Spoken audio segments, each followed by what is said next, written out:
ole isu Christa mingin chabai thaber ka hanbuk le cheu ole voinia chuan kan chol tak reng mai mi hring zirchian na voinia ka ria solo chuan pat 7 kan kal dona pat sika khan kan zir chu tun hi mi hring sol kha kan zir me gani mi hring sol kan zir me ka mi hring body alokal lenga mi hring spirit alokal lenga chubangin tuna chuan mi hring sol jinga ril ru kan zir zo to a ti chuan mi hring sol jinga a emotion kha pat sika tang khan kan tana emotion chu pathian min pe kan ya feeling ani pathian min pe na achan ero chu chan thatak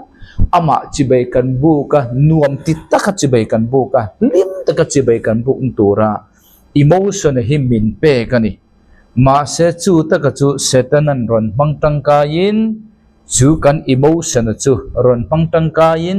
eilo tur eitir na man ron man tak nu chuan he emotion hi pathian in min pek chan ang tak khan za rin rola atlak talowa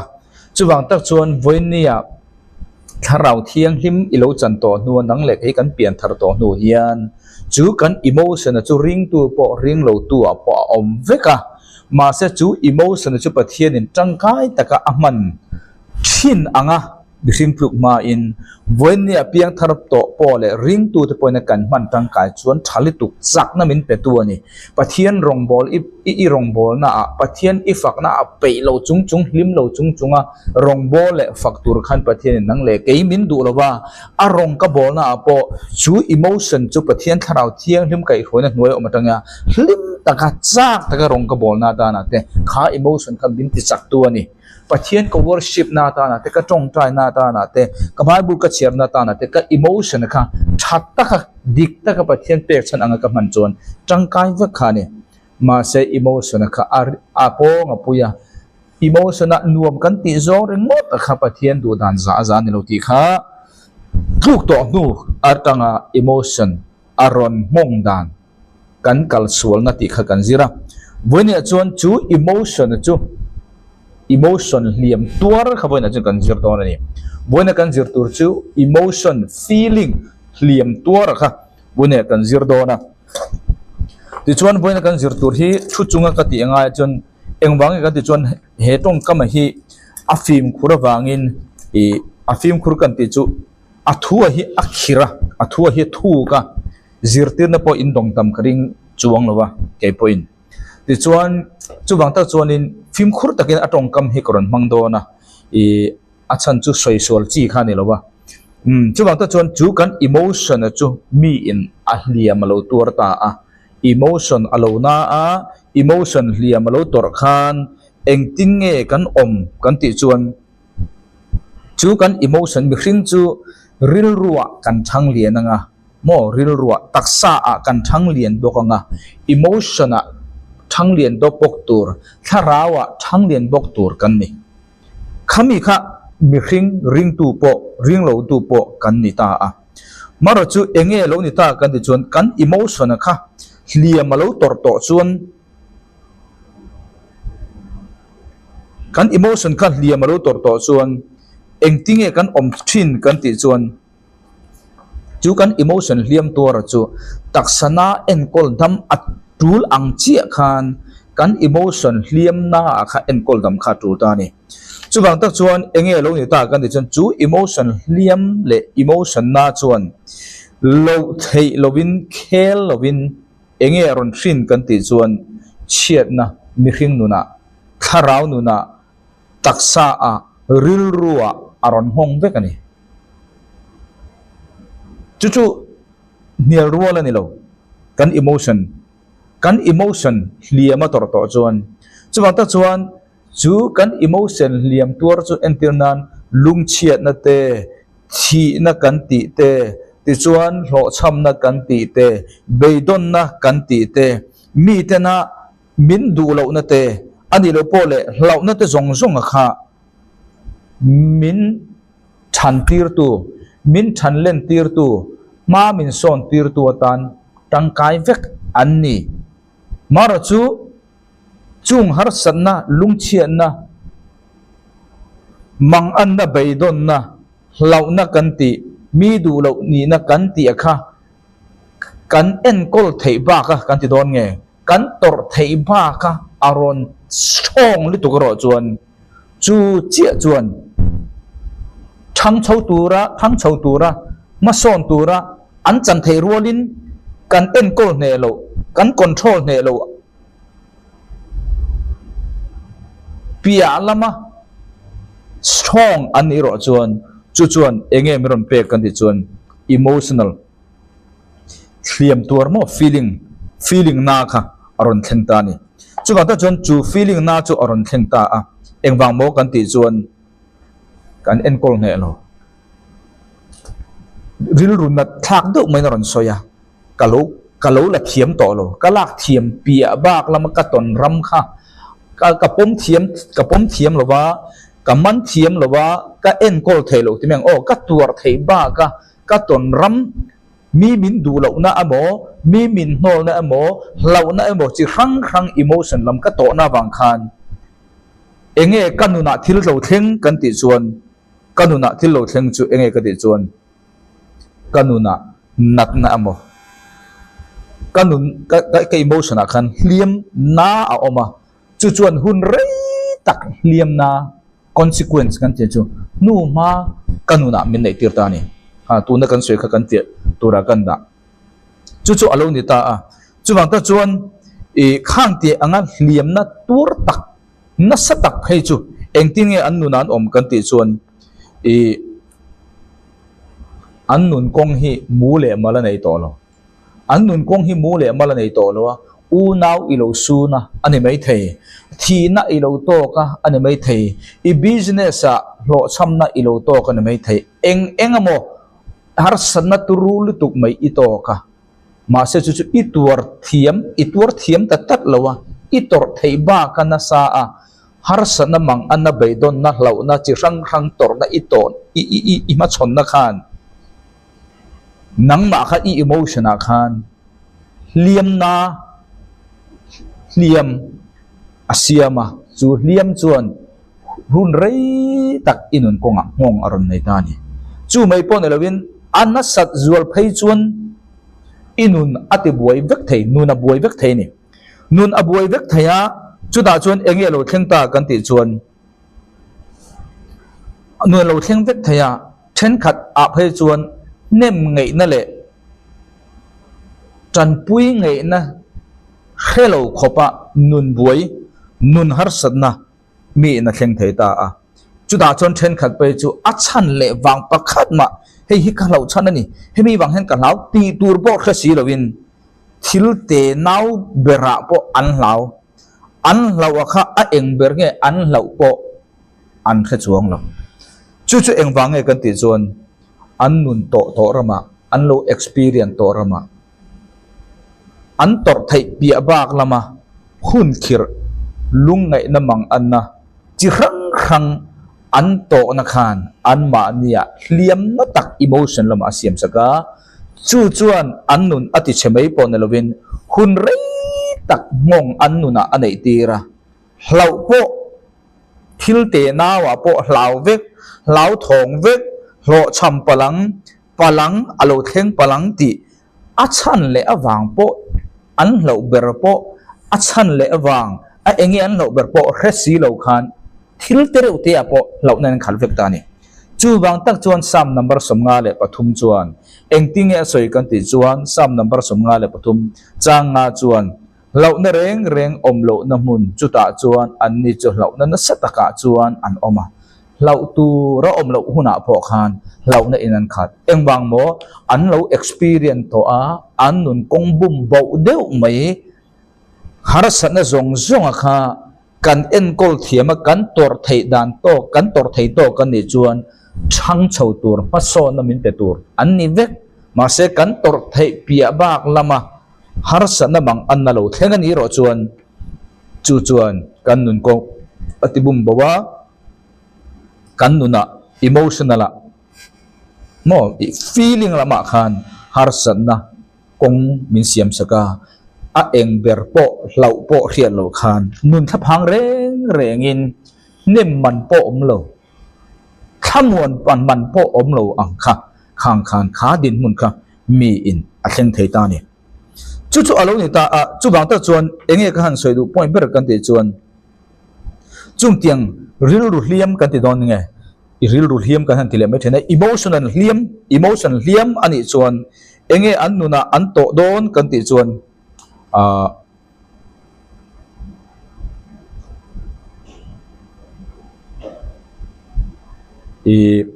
nalituk mai kha an nun an tok ta ni emotion a khan hliam nalituk mai kha an tok ta a chumi wang chuan enge lo thleng ta kan ti chuan thil reng hi hliam nalituk chu tu man kan du lo thewa na lo mi ril ru lama khan mar chu then khat phei chu enting en om kan ti chuan i zeng ang main then khat phei chu an hliam nalituk kha emotion lama an hliam nalituk mai kha ma ni tor thei pia bak lama an hliam na sata ga bangin cripple kan te chu zeng ang main i an om pha thei ani ole khang kha ani ta a chu ba ta chuan chu mi hliam nalituk mai chuan an ma ni nuna enge ron thlen kan ti chuan mo enge ron thlen kan ti chuan i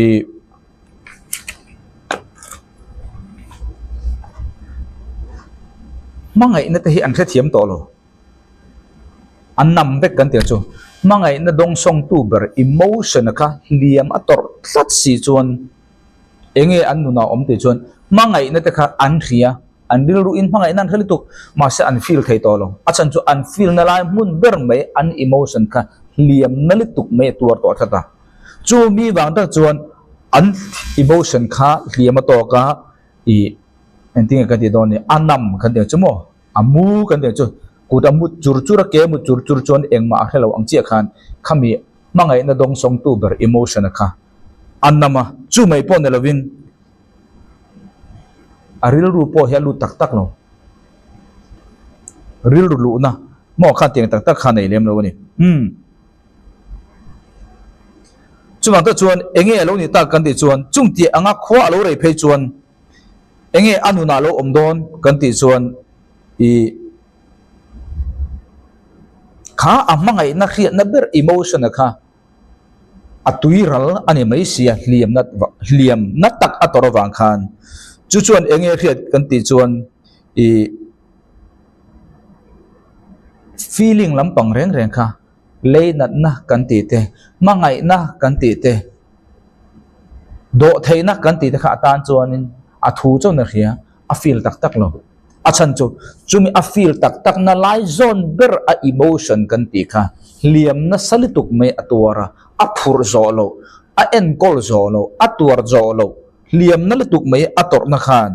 chu a emotion chu ati nama kan tiang chu ati muwa emotion lam reng kha khalama khan amita del tat emotion kan ti chu za ngai na do thei na khan tiang song khani khalama khanin aril ru po om lo achan chu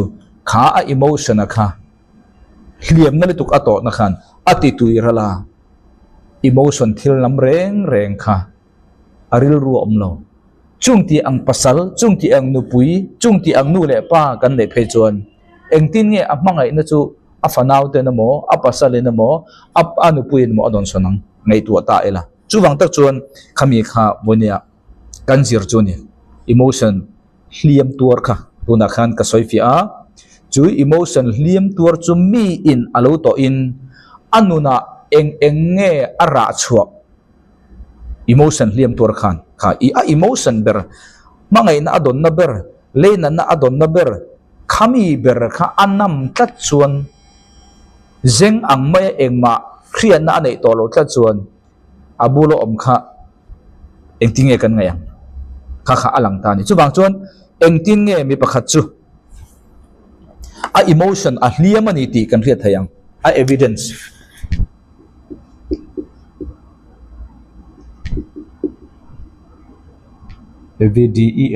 evidence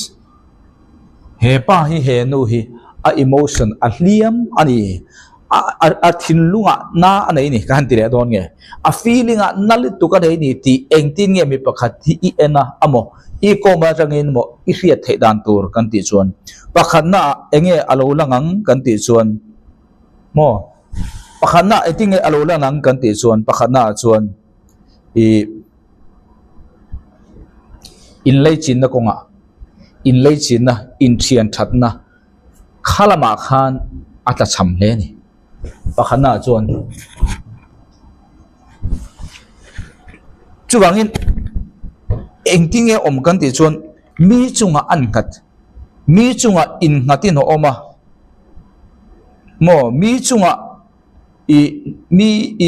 mi te ai nuai nung zo ka in ngai na khan tiang khan ho oma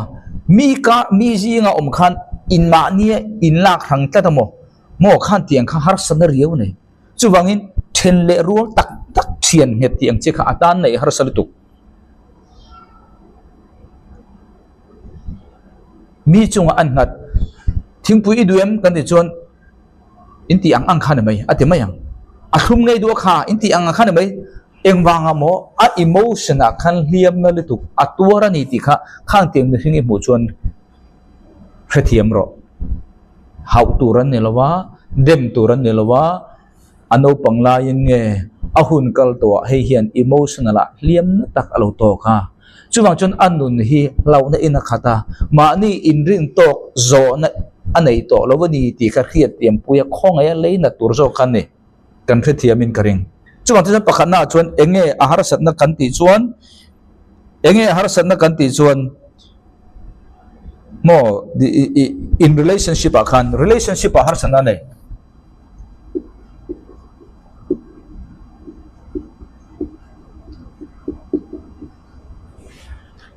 fanau de in relationship a nu pui fanau then le rual mi te ne na in biak le in kop le in kalpona in relationship akhan har sana nei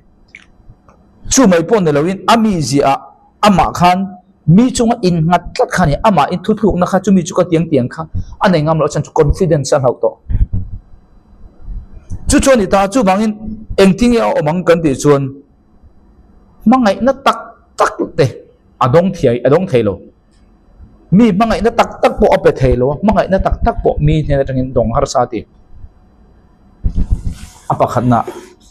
emotional thin lung na kan ti don nge emotional feeling na mi in anei nge nei lo ti pakhat na kan mu evidence chu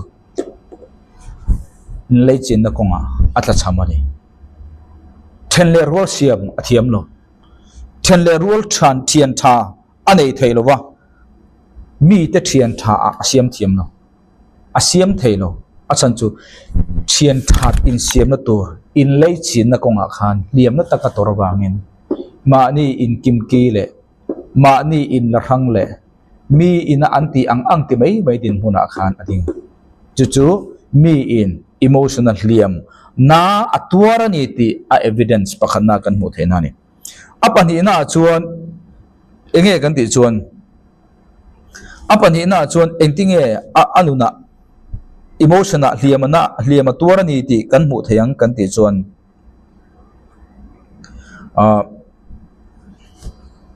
anting ani kan ti don ni azaka zoom em zak zoom chu kan oma zak zoom em khani tun kan sei chu apani na chuan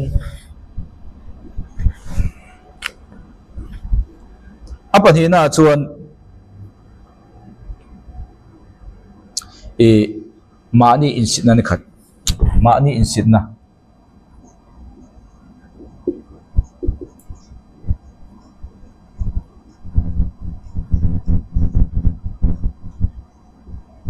mani insit na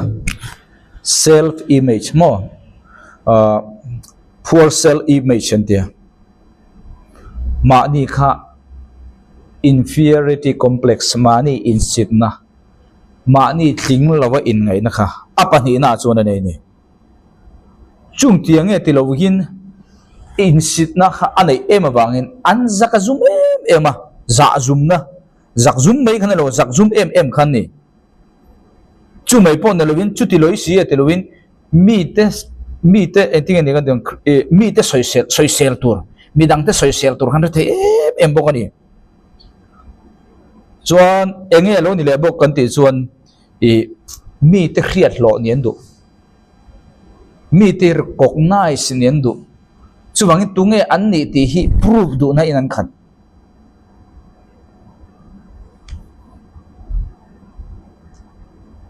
chu ani apathum na chuan enge thinlung hliam tur an ni ti alan na a evidence apathum na chuan enge kan ti chuan nun kong reng reng hi nun kong re hi engtinge an mu kan ti chuan thil thalo zong li rin an mu nun kong hi a thalo lam zong in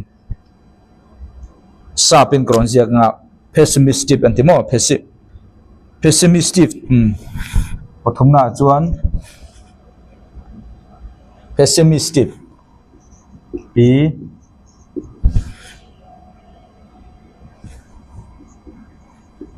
pessimistic thil zong zong hin negative in an mu ve achan chu an mani berakha mani insita to na na chu tarmit hring ibun chuan thil zong zong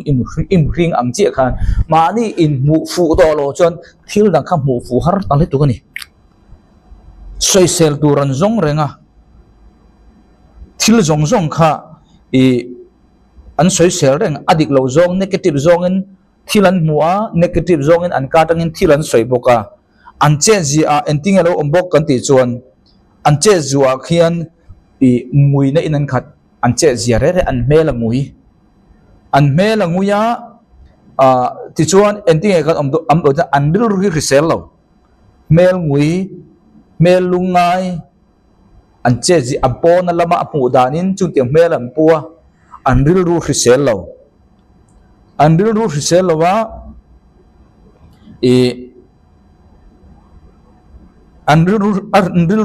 lo wa ato pa chuan entingan depressive kan ti nuai nung lu tu ka in ngai na le in ti lung ngai na le ato pa mani in tha du na hian aron nei ta thin ta ni pathum na hi apali na chuan enge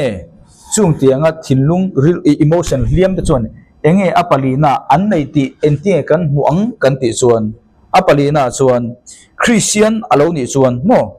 Christian alo ni phei chuan ring tu alo ni phei chuan enge anuna harsana lian tak tur te chuan chatuan nun na anei chandam ani na hi ring tak thailo kha din hun kha thleng tharau lama beina to ka ni chumo tharau lama tharau beina to ka achandam ni na po hi aring lel thin chuwangin khang ho kha apalina chuan enge kan ti chuan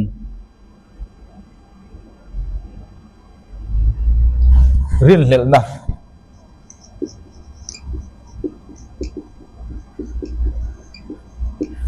nan khan vek thil hi an mani chandam na hial po an ding hlela eng ang khopa fix le thu dik le thu tak pon beima la an ril ru kha abuai ne lo an thin lung kan ti nge an emotion kha ani ta dawangin ril ru lama thu tak le pathian thu ne na kati pathu tak le pathian thu kan ti affect ne na ril ru lam pang thil khiat na lam thila beivak bak po in an rin hlel ni na kha bo chuang lo eng wang mo rin hlel an ni na chana kha an ril ru lama ni lo an emotion ani wang ani an emotion liam tuar li tuk le na li tuk khan heng hi atang pui thu in anuna kan mu thei langsam deuh te chunin heng hi mi in anuna i bu ani chuan emotion liam na satak mai ama ina ator thei bak le a enkol thei bak le a khriat thiam thei bakin hun kal to a alo tong ani mo ti kha hemi pali atang hian atang pui thu in amu thei ni ta khan kan kha thiam tura kan da le tamai ani chuan chu chungril nat nak chu chungril hliam na chu emotion hliam emotion na chu khoya tanga local nge khoya tangin local nge ni emotion na kha source sapin zia gala fia atoid fel ber me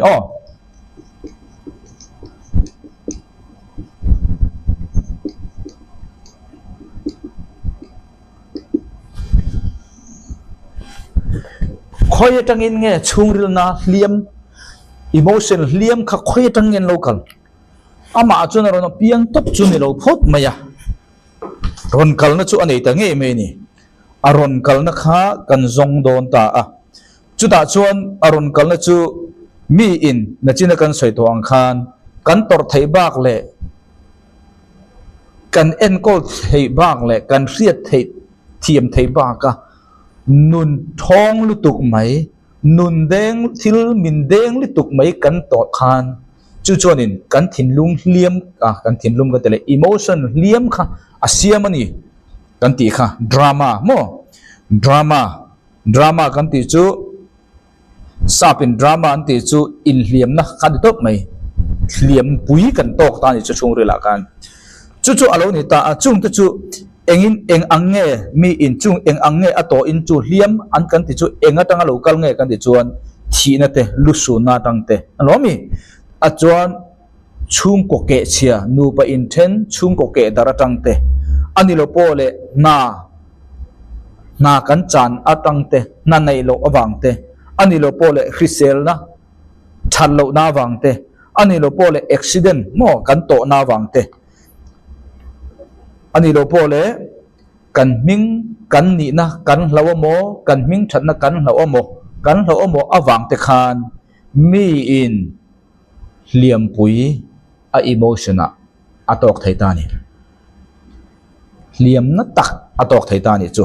alo kal na chungril liam na alo kal na tu khan kan zir mek kan soi mek pakhana chuan enge chung mi in enge ato in chungril liam na asiam thei kan ti chuan thi na lungai na lusun na apani na chuan chung ko ke chia chung ko intender nu pa intender apathum na chuan na nei lo na chan apali na chuan hrisel na lo awang te apanga na chuan accident amo chan na emo accident amo kan ni na kan chan amo kan min that na kan lo amo khang awang te khan mi in a emotional liam pui atur ta ni ti chuan chu mai na lovin chung tianga liam pui tuara hun rei tak mi alo om chuan chuwang ta chuan voinia he liam pui hi voinia hen kan tuar tu ban kan du lo he liam pui tor hi tu ban kan du lo ma se voinia kan riat tur chu he liam pui hi iti dam ma lo chu pathian mal som na tak tak hi dong don lo khove la hen lim na tak tak i modon lo sum le pai lom na ber ni lo ti unau tu kan soi non le do achan chu tu na khan kan soi to liam pui hi tu ban tor kan du lo liam pui kan tor da chan chu kan bai sei lo kan rin phak lo kan riat thiam phak lo deng thong ni tuk mai bo ruak kan ton na hian kan tor thei lo khopa na min siama chung tianga kan tor thei lo na min siam na chuan mi hrin nuna enge kan mi zia lo lan kan ti chuan then le rual pol na har sana kan nei tat mi kan pol thiam lo mi ne ta tangin mangai na kan dong tak tak thiam lo kan engdeng mi mangai na po kan pe thiam lo mi men na tangin mangai na po kan dong thiam lo wa chung tiang chuan kan emotion ber mangai na dong tu emotion reng lo dong tu khalai kha liam ma tok thata annam thata engma khala ma khan thri thiam na nei lo chu chuan thian siam amo relationship a har sana bin siama thil jong ma ani incident liam pui min siama thil jong hi ani lo zongin mu zo veka atopa chuan engkim mai hi ring hlela chung ti ang chuan kan nu na hian heng mi je pali hi atang pui thuin aron ir chuak ta ni chung chu khoi tang lo kal nge kan ti chuan chung thinna kan tele thin emotion na chu tu na khan kan soi zo chi a chung chu alo ni ta chu iti dam ma lo chu pathian mal som na le nu na hen lim na tak tak om lo chu ba chuan pathian min du chu ka fa i thin lung min pero te khani voi ne hen ka zir chuak กะเทียมเวกะจุกะติโลจิรชัวเตมเตจุกะไหนเววันเห็นอุณาวตู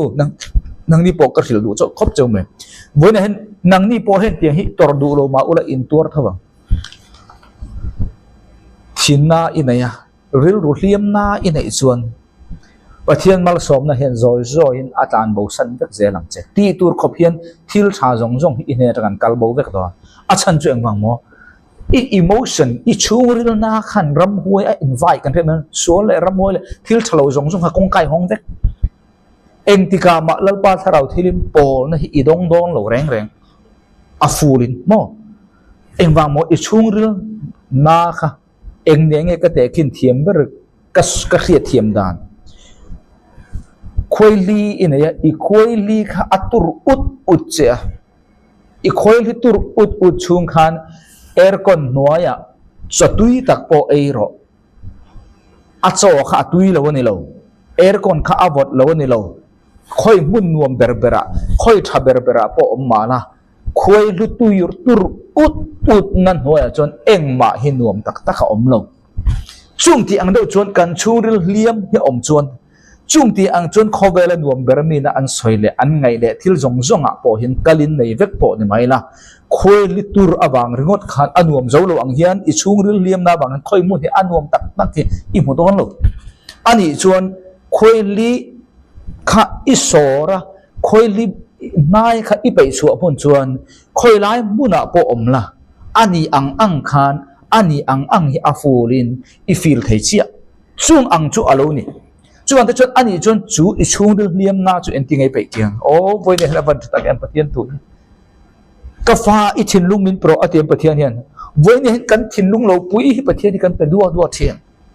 วันนี้ปะเทียนอดุจะจูวันนี้ทินลุงนาเนี่ยโอ้ก็สวยทินลุงนาเจ้าก็สวยวันนี้ปะเทียนอิทินลุงนาที่ดำโดนะอีฟ้าอิทินลุงมินโปรอีฟ้าอิทินกับปะเทียนอดุจะอิทินลุงเลียมนาค่ะปะเทียนนี่นั่งเละเกมินเดียอาจารย์จูข้ามีปุยจวนปะเทียนนั่งไงนะฮิอีเขียงอีฟิลไงดอนเลยปะเทียนถ้าเราที่ลิมอบปุยนะฮิอัทูอินอิเชียร์ง่ายขนาดไหนอีสังไงดอนเลยอี experience ดอนเลยเนี่ยอาจารย์ตัวเองว่าอี experience นั่นตัวมุนไลซอนเบอร์ emotion นะคะอันนำอาเซงกันที่ดอนไงนี่อังงดกันที่ดอนไงนี่เอ็งมาเทียนนั่นเองเลยอาจารย์จุคลายทำเลียมขนาดจู่แต่ก็จู่เอ็งอังวังพอนี่ emotion ให้เราเลียมรอเสียวันนี้กัลเวอร์ครอสเสียอีส่วนที่ทอบางแห่งวันนี้อูน่าเตอูอดัมน่าอมนิติให้วันนี้ก็สวยด้วยวันนี้เห็นลัลปาเนี่ยดูจู่อิทินลุงมินเปรอะค่ะที่ขันเนี่ยก็สวยฟอต่อฟอทินค่ะปะเทียนี่นะอดูอุบระจะทินลุงเชียขันเนี่ยทินลุงเชียขันเนี่ยวันนี้เห็นอิทินลุงเชียอี emotion นั่นเลียมวันนี้กันสวยไงอาทิลทะลุตักมานี่เสก็สวยดูป่วยข้าอินเสียเทียมาอินเราโลกข้าก็ดูเบอร์ชนี่ก็เรามารองกัดบอละสังนี่แหละปลีปังอาเวลบอระจุดอ่ะส่วนรองบอลตัวประคันเนี่ยกันอินติเทียมหรือวะไกคูเรียสกุลกัลตัวก็ตักสาวมตัวเฮลายกันทุอินเทียมอังคารอติโลอามาจุคูเรียนเมียนี่จุดอ่ะส่วนการิลรูข้าอันนั่นเลยตุกมายกันอุปยฟันเอาแต่อบไงนั่งเทโลจู่ๆกันทิลรองบอลส่งข้าอาลูลาเวกมายจงที่ยังจวนทินอุรตักไม่ก็ทินอุรตักไม่กันตีขานินเองอังทินอุรเงยอามาเนี่ยอินมาชนนี่ละอามาถ้าเคิร์ข้ากระดูน่าเบรเนี่ยจวงเราอันนี้ที่เราปนไก่กะทิค่ะจู่ๆการิลรูตักกันนี่ขลายขันมาชนะเฮียนอินมูอีละกันลุงโอเนี่ยจู่ไปประคัดขัดที่ข้ากันลุงโอนั่นนี่จู่ที่ขบจนกันทินอุรจุดที่จะเห็นทินอุรเวตง่ายมกระเหรอก็อิโมชันขนาดนี้มีถักเขรค่ะกระตุ้มเราเร่อันนี้ที่เราเพิ่งเกี่ยกระถิ่ง่ายข้ามีข้ากระดูตอกจุดเรื่องจุดเองอังคบิงเกี่ยกระถิ่นอุรที่จุดอินเชฟเฟียเห็นไหมยังจุดที่ส่วนเลขาก็เสียกับอีเมลละกอลัมกรอนหัวหุ่นอ่ะอีที่เราเว็บปนกระถิ่ง่ายที่ข้าเลขาก็เสียกันอีเมลละก็เซ็นเราก็ทนเราก็เสียกับเซนติเมตรเจล่าอันเฮนาลูตังมาเสกไงตัวที่นั่นอันนี้ปรองบอลตัวนี้อะโคเรียตั้งกอร์มาฮาร์สันเอ็งทิมทวมนักละ cái po rong bol tu cái này em po như sẽ thalo cái delete le cái thon lo vớiนี่cái thon lo chú ta chốt anh cái thì cái phải thì lo mình pero sam za le pakwa ta kan lo cher do na ne davida ta la vớiนี่เห็นจุ่มเฮมีอีมันเทียมจวนhar sat na hi kan du lo chung po in alo thlen chang om ma se hemi ber i thiam chuan i emotion hi na chang om anga ti dam dani thiam chu ta chuan enge ka khriat fia ta ta chu ka rong bol pu chu ka ngai dam ngai dam kan ti hi emotional ni alo ne decision ani ngai dam kan ti hi emotional hela he chun a horreng a hot ngai khana hopat ma se bible chuan ngai dam ro min ti alo me kan bible chuan ngày đâm nó cần thì cho decision này ngày đâm nó cần thì cho một decision chứ mình giờ chung nghe thì nó thấy nó mỏ phù ba lạc thấy nó transport này mà là i xuông hơn cả là mía là bằng tí thút lục nó xiêm khá và thiên ngày à chuan ngày đâm na này chúng mi chú cả xiêm ní chẳng hin cả thiên luôn cả emotion hi anh nát ngài anh lan na ring mỗi ngày bị tắm tới ngày đâm cần thì hi cần emotion ngày đâm mà xả sẽ là ti to lâu tur khăm một con ti adik lâu có sợi to phâu trên khá mi khi ngã chuan anh ấy cái ti khá mi khi ngã chuan so la chuan real ru oma my feeling oma apa thum ngã chuan will du than na zelen cái ti khá hey hi apoi mo ba hey hi du than na zelen hey patumi so la ni du than na zelen ka nei ta will ka nei ta I su mengin ka ngai da mani ka emotion akhan na em ka feeling akhan anat ngai alan na reng ma se chu tak chune phone kan zo tur chu sam za le pakwa khai cher chon davida kha pathia na atap chokani amel ma ta ka acting eti kha rorel ni an omin thiam no changsela afa te farha in omsela tong kam thalo jong jong kha davida chak chok be kani engwang mo mi hring he na soilo athin na arir emotion na akha pathian he na au chok kani chu vele chuan khami kha ka re chok ta ni chu vele chuan engelo omta kan decision ai thutlu na isiam ber chuan helaya pathian na I au chok boka I thin lung na kha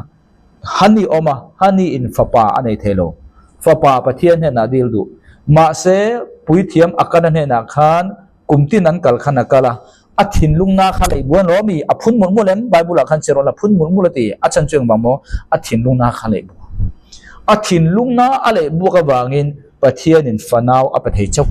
buan nang le kai kan thin lungna au wangin pathian mal som na kan dong thei mi lo achan chu a thau tu om I lim lo email lim lo eng ma kha alom thei lo chu taka chu anai kha inai ta a pathian ma ka I thin lung I lei bo chuak ta a ka thian pa chung ti dik lo taka ka mu da na ka dik lo taka min ti tu pa hi vuak lum ka du ni tha ka du ni ti kha ka chung ril tak tak alom chu chu lam pathian ma ka soi chung ti kan soi chia chu mitwin miron sui ngal pathian a khan ka thin lung ha ka lei bo ta chu vele chun tharau thiang limin ka chungril na zong song kha inner healing chungril dam na kha miron aron thok thai chau voine mi tam tak chuan kan thin na a om to lo vele kan emotion na om to lo vele mi ngai dam tur mi mangai tur mo kan tia adik lo thutlu na siam masaro thutlu na isiam masada tangin tharau thiang limin ati tur chu aron thok thai chau chu vele chuan kami tui chu a thatel mai chung ti anga ka thian pa ina min ti na wang karil runa chu pathian he na ka au chua ka mit tu ya karil runa na zong song kha luang chuak ta vek maya tharau thiang lim khan ka he na thok thei ta chau chu vele chon pathian mal som na ka thian pa na min ti na chan chu in ka sak thei lo wang ani in ka sak thei lo na awanga har sana ka tok ta kha in sak thei na turin pathian ni sum le pai min peta chi ani chu chu dot ne lo za aza thu dik ka soi ni ole khali dang khan chung ril na ti dam na kha voi ne kan soi ni chu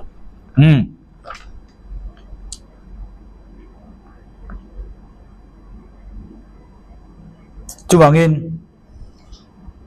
khan ti anga rei tak mai mo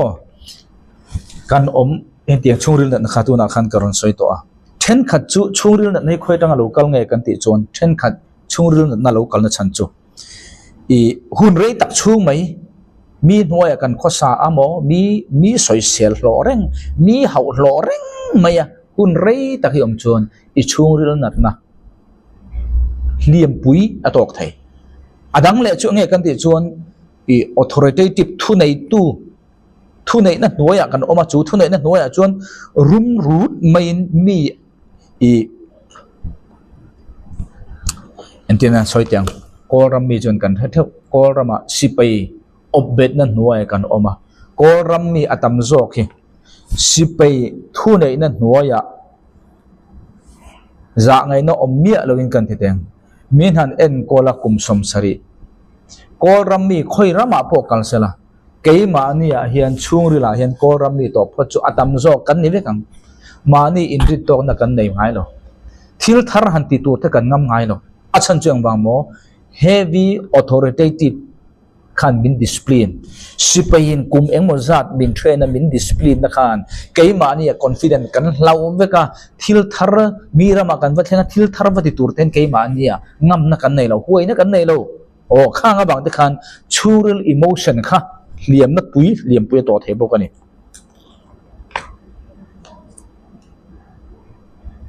chulo ba ka ange kan ti chuan psychology mo real rulama ro tak maya khan ti ang chi po khan ti ang te wang po khan chungril liam kha liam pui khamin kan tok thai ni chuangin chung tiang a mi alo om chuan chung tiang a hun re tak mi alo om chuan stress kan ti don nge mo stress stress te hi sap tong kan thri a mi zo tongin enge han soi doin har sa ta khang te khania kan en luk nge ta hen ka ziak sa ve ka stress te bo ril ru ha na next sor na khang ti ang te kha kan tok ta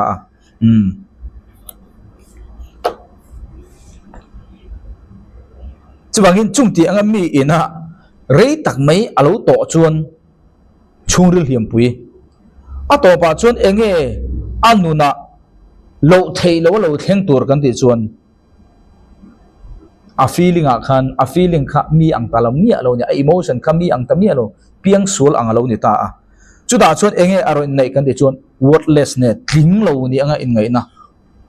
kak lo phu lo thling lo ni anga in ngai na pakhat na apani na chuan guilt kan tia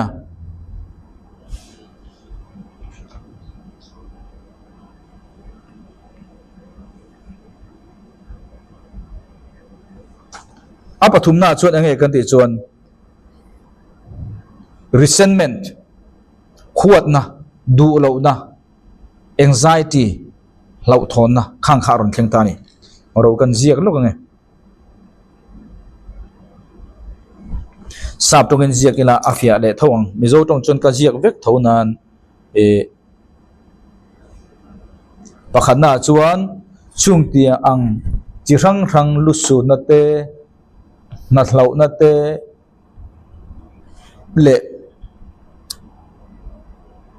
mi soi chiat na le mi soi sel reng na ate ani lo po le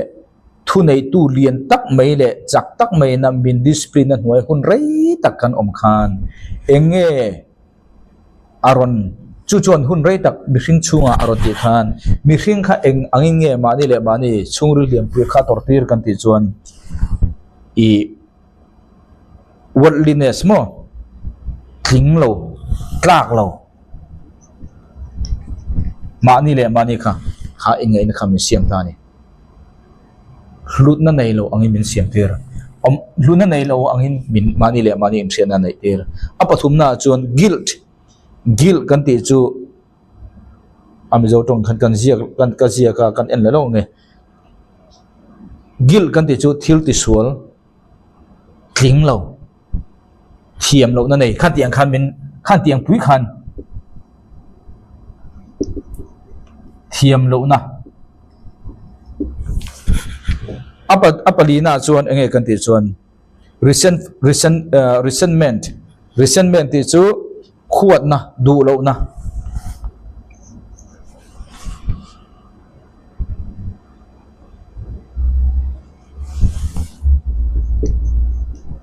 mani in huat na mani in du lo na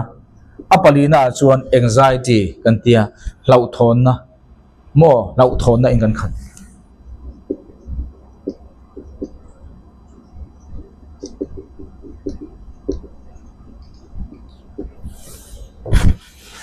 heng hi emotion hiam banga mi hring nuna angong te khani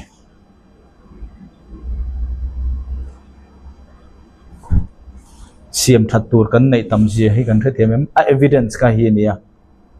mi in chungril hiam na anei tik I hriat hen tur chu hemi pali khania khoi tang nge chu hiam na chu local kan ti chuan nachina khan kan soya lusun na te kaljiak talobo lusun na te na hlau na te mo ti chuan chi thang thang kha ni ti chuan chumi bang chuan mi hring kha tling lo ni in ma ni in hrian na kan neya engmo dek deka thiam lo na guilty feeling kan neya mani le mani in dem na in kan khata mani le mani in huan na in kan khata lau thon na in ka ti sual palanga ti le kan khat zauta ni chuwangin heng te hi abik takin no panglaya tong kan ni phei chuan kan te tanga heng te hi heng tin mun te hi om kan ni phei chuan no pang thin lung phei chu engkim mai hi ala pui tling lova I kan tinga diang a chesam thil hi ani sambik no pang tin huna chuan chu no pang ding no pang le no te le no sen le no pang ni la ya tia ang bo ruak kan ton phei chuan mi hring kha kan chesam ma bik le zualta an kan chesam ma bik le zualta a chuwang ta chuan Isaiah bung somnga le pathum chang thuma chuan ani chu mi hring te musit le du lovin a oma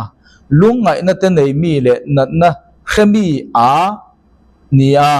mi ten amai anhu san ang chuan ani chu musitin a oma keini la chuan ani chu kan ngai sang silo no pang sen lai no pang laya khang tia anga hliam pui chungril na thlen thei tu te kan to phei chuan kha khan kan pui thling thleng in kanuna min nei tir sam ma em ani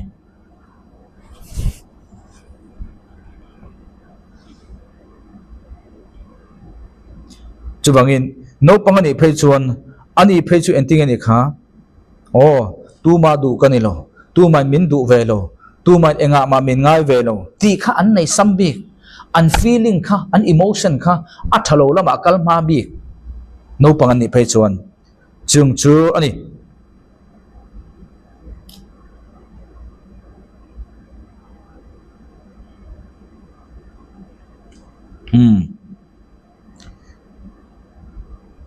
chuwangin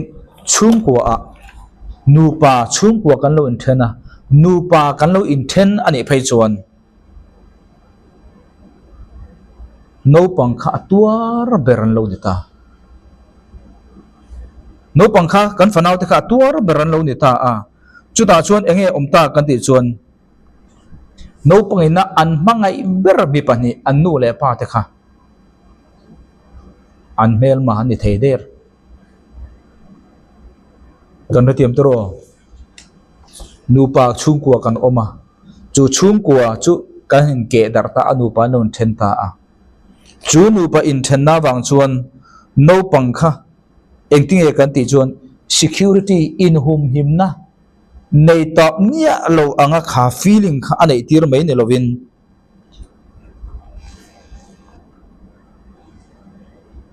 an nuna khan enge lo om kan ti chuan an mangai ber an nu le pa ta kha melma anga chantir chuwangin enge lo ni ta kan ti chuan abik takin no pangkhan anu le pa ain then lo na tura thei to patan ala chungpo an lo in then phei ani chuan he boy na hi ama awanga ombi anga ma ni le ma ni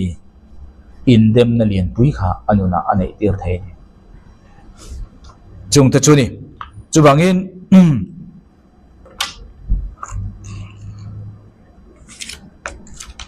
achang chuan nu le pa in then na chung ko in then dar na kha no pang ho wang ni kher lo ma se nu le pa wang pon ani thaya entir na han soile taila mi tu po mi hring zong zongin thil pani mamo kan nei theu mi hring zong zongin thil pani mamo kan nei theu mi hring zong zongin thil mamo pani kan nei thewa mamo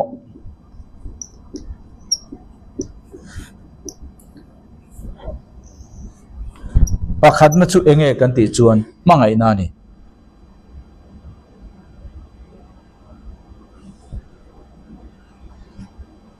mangai na kan mamo theu mangai na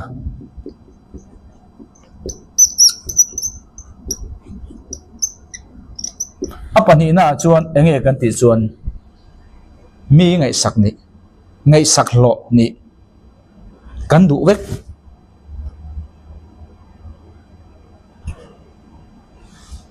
om zanei mi poimo ni kan du vek poimo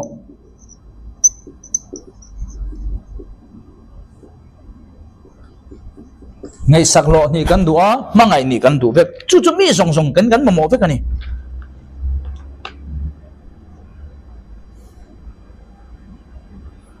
chu wangin mi in chu amamo mangai ni le ngai sak lo ni no panglaya a lo lo chuan enge niang ahun no kal zela chuan lo thei lovin atuar hrim hrim don ani har sana nei hrim hrim don ani asan chu hi mi hringina kan mamo nge tura siam kan ni mangai na le poimo ni na ngai sak lo ni na hi kan du wang nerwin pathian min siam jinga aken telani chu chu no pangin ano sen lai ano panglaya hemi pani hi kham khopa adong lawani chuan anun kal zel alo seilen huna eng mo chen mai anuna har sana lem pui kha nei don ta ti chiang reng ta ni entirnan mangai na chu marzom mangai na chu kan ti chu mangai na chu experience ngai mangai na chu experience nga ya ka mangai che ti ringot kha mi in a experience chuan siro chuan ifa I mangaya ifa khan I mangai na ti kha atemem atongem atong khia em ti khani poimo chu chuwang ta chuan mangai na chu ton khriat tur khani ta a mo ton khriat tur khani ta a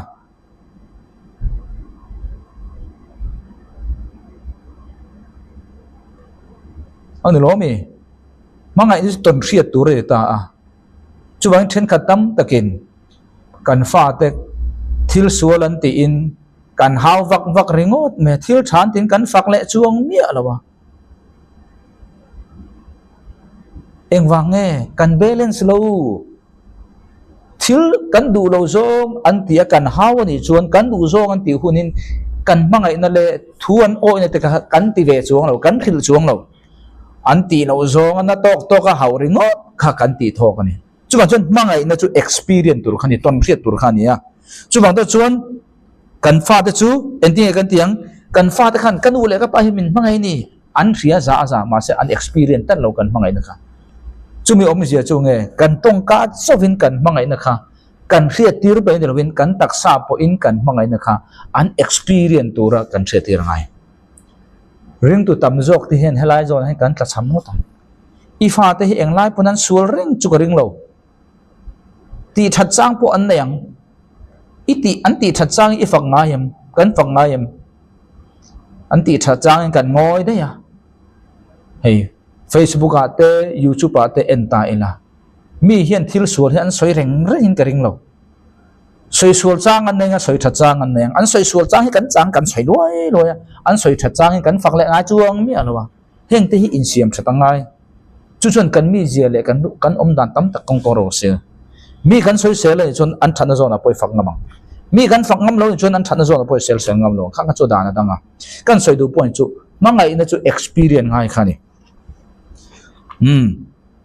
chú bangin kan fa te kan mangai ti chu fa te an theu ma se trong kam le thil ti in kan mangai na kan fa ten experience ro se chu an ma mo khami kha an dong lo ni chuan an puitin huna chuan har sanalian pui an to kanga pathian na mangai chelom ti kha a thu chu a theory nan riang an experience ngai dom ni alo chu bang tak chu ne eng bangi pathian mangai na mi in a hello ni lo a riat na la experience kan ang lo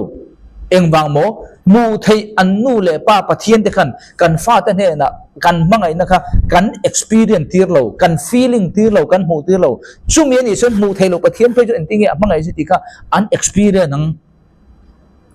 chú bangin ifa ten kan fa ten he pani hi an sual wang an lo mi jong jong kan mamo ania mamo tura siam kan nia chu an no sen lai an no pang lai kham khopanu le pa ten kan pe ka khop kham kan pek chuan pathian mangai na hi an ding hel ngai lo wang ma se kan pek lo ro chuan pathian mangai na ding hel reng nga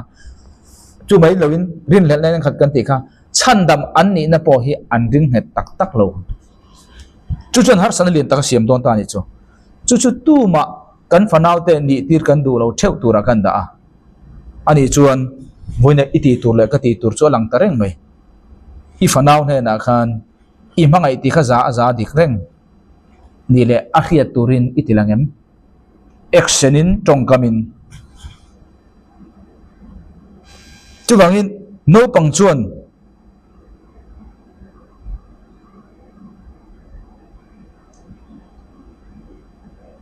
an lo chamin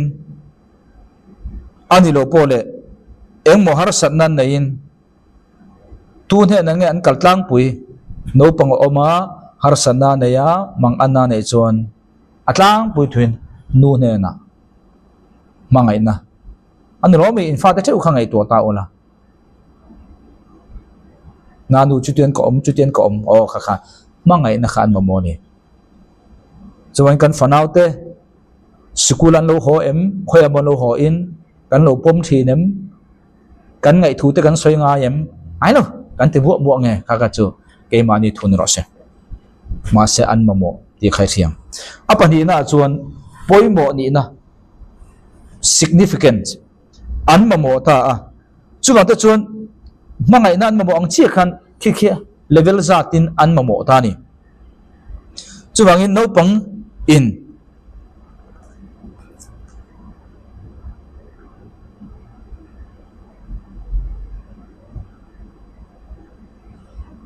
chú bangin nu le pa kan dang lam na kan threm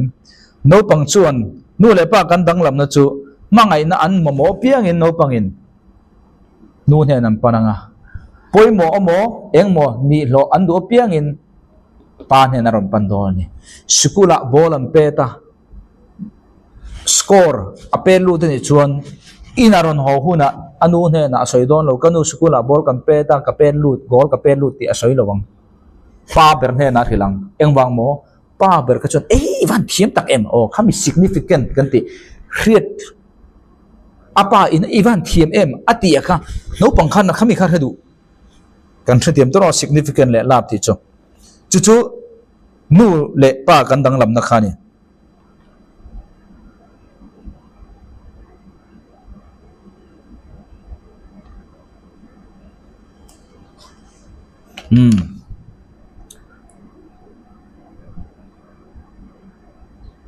chu wangin nu le pa ti hen kan khria tur chu kan fa in mangai na mamo a mi bik ni na khria ta mamo a mangai na mamo piang nu ne na ro kalanga mi bi kan ni na le a hlo tin na a mu du piang in apa ne na ro kalang nu le pa ti hen kan fa ta mamo zong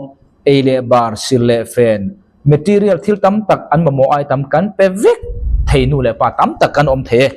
mar chu chung zong zong ai poimo chu mangai na le poimo an ni na hemi pathei nu le pa kan ni ro hi chu thil dang zong zong ai khan a thaber su mangai mi lo da hian mangai pe tur hian poimo na an ni na ngai sak tur hian su mangai mi alo ma se nu le pa tam takin tin chang kan khelo hemi hi iti na zona le kan ti na zona hemi kan dong sam na kan dong son tam na zona mi hring emotion lama ma kan sona ni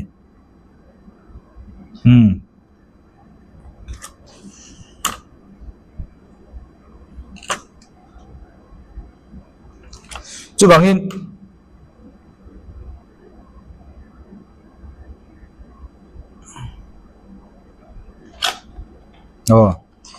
chân chú soi dong kha athu hi thu do wangin kano thi ke en kan lo chuan ka soi kalanga ka soi kha nang ti ka lawa min lo hrethiam don ne ka zo tep to ka zo tep to a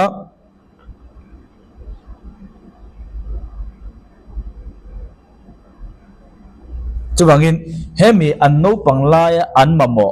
mangai na le poimo na hi hemi muna hian nu le pa ten kan ti tur kan ti lo ni chuan nu le pa te kha i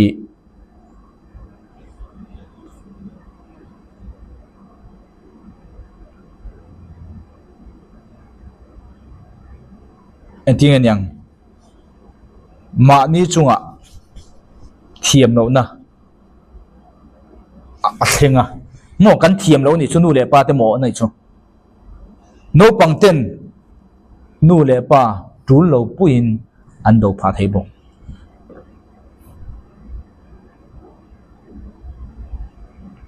chu bang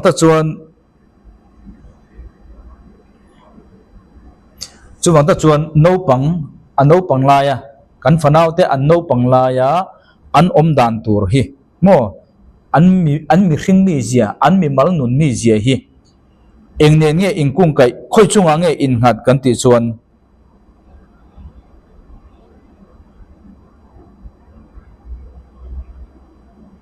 an malam hun tur hi soilok thei ni lo no pang nun hi kan fanau te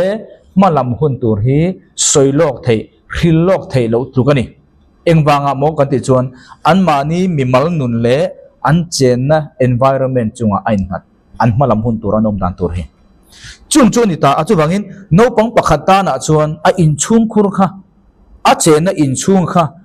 secure hum him em le atan chakna le fuina adon thataka adon na mun chung khat do ro khan entinan fanau panga inei ta a ifnau panga ta jinga pakhat chuan I in chung khur kha khum him na adon na mun le fuina le zirtir na thatak adon na mun angin anga yanga ifanau ta jinga mi tho khan kha in chung khur tho kha ani ro chuan enting nga yang kan ti chuan I enting anga yang kan ti chuan kha in chung khur tho kha thon lei thei lo wa siam na ipik li tu khuwa kher na hnuaya om le khir taka en kol na hnuai anga angai ve le thei boka kan fa te ro ro khan chuwang te chuan enga ngen khat kan ti kha an ma ni mal nunan khat kan ti kha an malam hun tur chu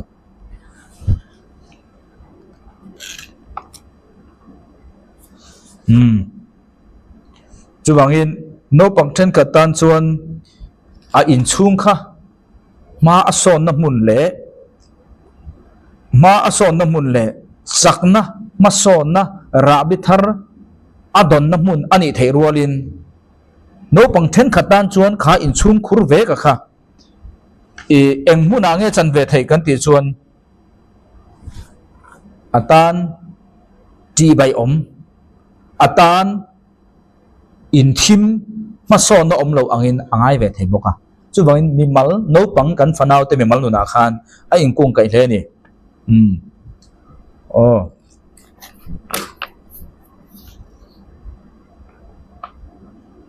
apani na chuan kan fanau te malam hun mo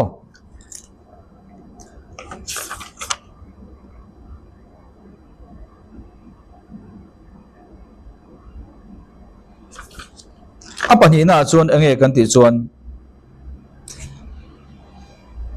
an hun ton reng hi eng angin nge an triat thiam ti khani poimo ta chu kan thil ton kha an kan thil chumi om chu kan thil ton hi apoimo rawa ka ton me ka hi eng angin nge ka ngai ti khani poimo chu kan thriam itura kan da mi in hlo chamna adonga hlo chamna atoka then kha chuan hlo chamna kha lulingin trap napin an oma lung chen oma then khatan chuan kha lo cham na ve kha he lo cham na hi katan ma son na zo kani zirlai thar kan e tur zo kani ti a ton ram in ang si ma se an hriat thiam na ai nang lo khan tiang che khan apani na chu no pang in aton ram kha eng angin nge a hriat thiam eng angin nge ale eng angin nge ani inangai ti kha khami chunga khan an khathani chuwang ta chuan apa in anu inamo thei to pin pangai na le poimo na an thei ang to pin lan tir ma selan fanau chunga khan kapa in min ngai saklo kanu in min mangai lo ati tat si chuan apa in na thei to pa anu na thei to pa ati la na kha angai tat si chuan kha kha chutil har sa takani chuwang ta chuan engtin nge kan fanau ten nu le pa ten kan thei ang to pa an ti lo ni chuan thu hran thei to pa an ti chung po a an hriat thiam ta lo chuan chu chu kong thang khawan ni le ta ni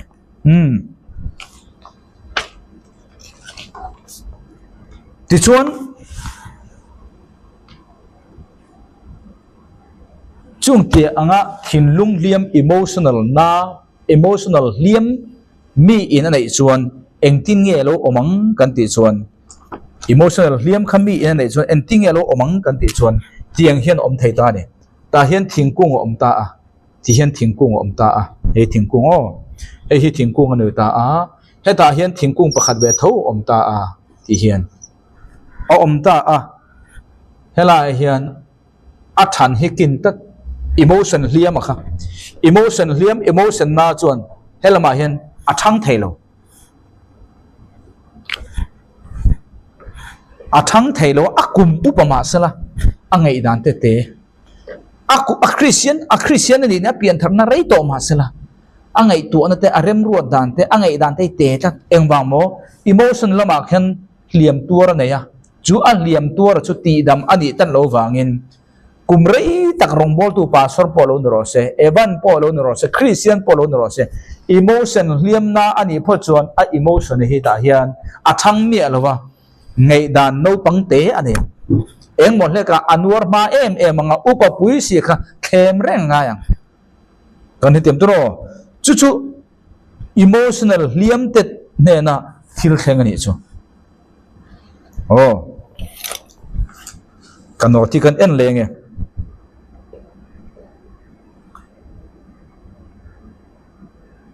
chuwangin mi in ano pangla ya emotional liam anei chuan a emotional kha athang thei to lawa akum te ataksa te atharau te arilru te thang lian ma se a emotion kha athan tat tel lo wangin achan chu khimi zo na khen liam na tak me tor ta a chu chuan enge kan ti chuan thuna milem ang chia khe aron thring ta ni khimi milem ang chia khian a emotional kha thang thei ta lo ta ni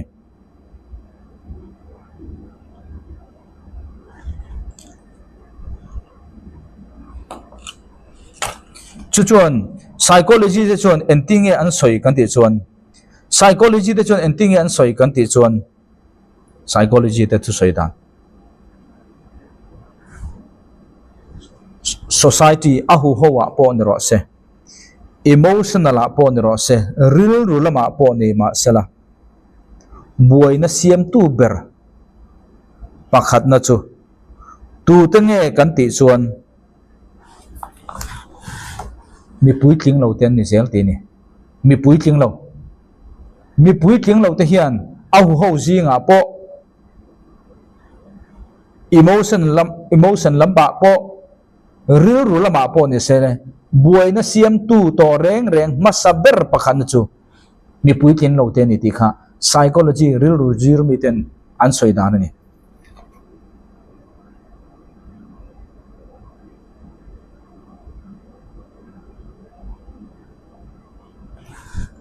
chu ani ta chu wang mi in hela ai hian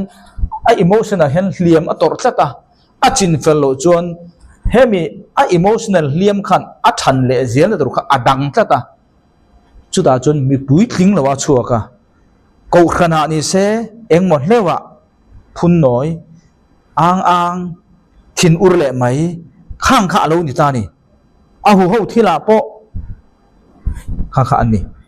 kan thiam min kan ring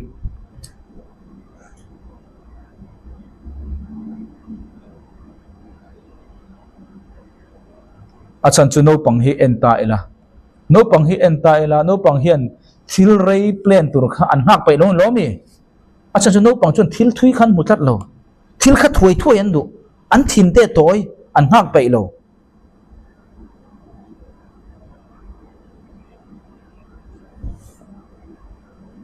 achan chu thil thui tak kan mutat lo wa chuwange an ni chon tun kha tun le tun a thil mun du ni no pang mi zia chung ti ang che chu emotional hliam emotion lama mi pui tling lo te po thil khan hak pai lo thil thui khan mu lo tuna no pang hoin thil thuan mu lo wa thil an thil tum le an goal te kha tun le chop le chila thil reng mun du ma an thin te ran du zong an mu lo chon khang ti ang che khan emotion lama mi pui tling lo po khan no pang ne khan ang che mà se pathian chuan ting ati kha pathian chuan FSC topna FSC bungli chang sompanga a mangaya thudik tak soin engkima ama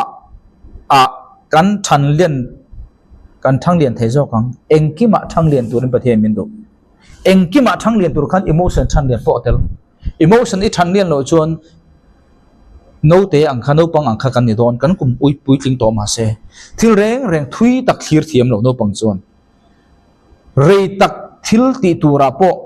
rei tak thil long term thil ani chuan huna du renga ngai tu na kan senga ti khan chui thiam to lo long term thil tur po tu na chop le chila mu thuai khan duwa an hak thei lowa an mu thui lowa chu ta ka chu he emotional hliam tur ta po tharau lama taksa a thang ma sala emotion ber maya an than lo chon no pang ang khan dang lam na om lo ole kha voine kan zir thai ania ngai thatu zong te emotion lama hliam ituara ni chuan he emotion lama hliam kan tor hi taksana kan enkol atul ang che hian atula apoi mo a mi in chumi chu angai tha che chuan anuna pakhatna enge lo lang tur kan ti chuan mi in emotion hliam ani chuan thenle rul siama harjana ne yang mani in sin nani khatang thil zong ani ro zong ina muanga irin hel nani khatanga chung te chu khoya tanga local nge thinlung nat na kan ti thinlung ka tele emotion nat na hi khoya tanga local nge kan ti chuan a local na chu pakhana chuan thi na tangin chung ko in then na tangin na lo le na nei lo na tangte krisel na thalo na tangte accident kan to kha chan na emo ni na emo promotion mo kan chana kan ming that na kan laute chu mai po ne lovin mi soisel reng na hun rei tak omate ani lo pol in en kol na room li tuk tak me discipline noya zangai na om mi alo om na te khanga mi alo om rei li tuk chuan chuan mi hring nu na engeron ho de chuan tling lo in ngai na thiam lo na in khathil ti so le thiam lo in chantir reng mai ti chuan mani in huat na chuan hlau thon na te in kan khathin chung chu alo ni chuwangin mi hring zong hian mamo kan na ya chu kan mamo chu mangai na le poimo ni in thian na hi ni hei hi no pang an ni la ya hemi pahni kan pek chuan an nun kal le zela be se tur tam taka oma hemi pahni hi kan pek thailo chuan alo puitling chuan harsana lian tak alo nei don ani chuwangin no pang chuan mangai don adu in anu he na pana mi bik ni na emo poimo ni na bik a hlo du chuan apa he na pan thin chuwangin no pang hian amalam hun tur soilok thei lo mani se thil pahni amalam hun tura in ngat a emotion ne na in chung changa pahni oma pakhana chuan ama mi mal nun le a environment in kongro su kan ti kan soya apani na chuan ama in aton ram hi eng angin nge angai aton ram hi eng anga ton ram chia po ni ma sala mu dan dik le athazonga thil athir thiam chuan thil ama nun tan thil tam taka thleng thei a thir thiam lo ro chuan anu le pa ten an thei to pin mangai na le poimo ani na hi lan tir ma sala chung tianga a mu thiam tal lo chuan atan har sa ti kha voina kan zirani poni senga thatu zong zong telal pan thermal som cheu churo se lo me